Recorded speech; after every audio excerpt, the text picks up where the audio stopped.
வணக்கம். புரட்டாசி 1 பிறந்தாச்சு. நிறைய பேர் நான்வெஜ் சாப்பிட மாட்டாங்க. எங்கள் வீட்டில் நான் மட்டும்தான் சாப்பிட மாட்டேன். இது எனக்காக மட்டும் இல்லை, எல்லாருக்காகவும் செஞ்ச சமையல். முதல் நாள் சாம்பாரோடு ஆரம்பிப்போம்.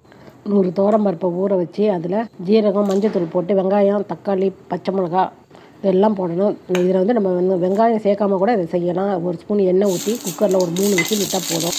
வானலில் எண்ணெய் கடுகு உளுத்தம்பருப்பு போட்டு நான் சவுச்சை க்ளீன் பண்ணி வச்சுருக்கேன். அதையும் போட்டு நல்லா வதக்கி கொஞ்சம் கருவேப்பிலை, வீட்டில் அரைச்ச மிளகாத்தூள், அப்படி இல்லாட்டி சாம்பார் பவுடர் இதையும் போட்டு இதையும் நல்லா வதக்கிட்டு அதில் தேவையான தண்ணி ஊற்றி உப்பு, புளி தண்ணி ஊற்றி நல்லா கொதிக்க விட்டு பருப்பை கரண்டியால் லேசாக கடைஞ்சா போதும். இல்லாட்டி ரொம்ப கொல கொலன்னு அது எங்களுக்கு பிடிக்காது.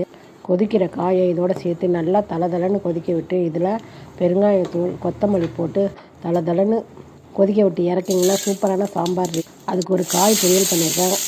எண்ணெய் ஊற்றி கடுகு உளுந்து போட்டு வெங்காயம், பச்சை மிளகாய் போட்டு அதோட க்ளீன் பண்ணி வச்சுருக்கேன். அவரைக்காய் போட்டு நல்லா வதக்கி அதோட தேவையான உப்பு, மஞ்சத்தூள் போட்டு சும்மா ஒரு கைப்பிடி அளவு தண்ணி ஊற்றி ஒரு தட்டு போட்டு மூடி 5 நிமிஷம் கழித்து நம்ம திருவுண தேங்காயை போட்டு அதையும் நல்லா பரட்டி விட்டிங்கன்னா சூப்பரான ஒரு அவரைக்காய் பொரியல் ரெடி ஆகிடுச்சு.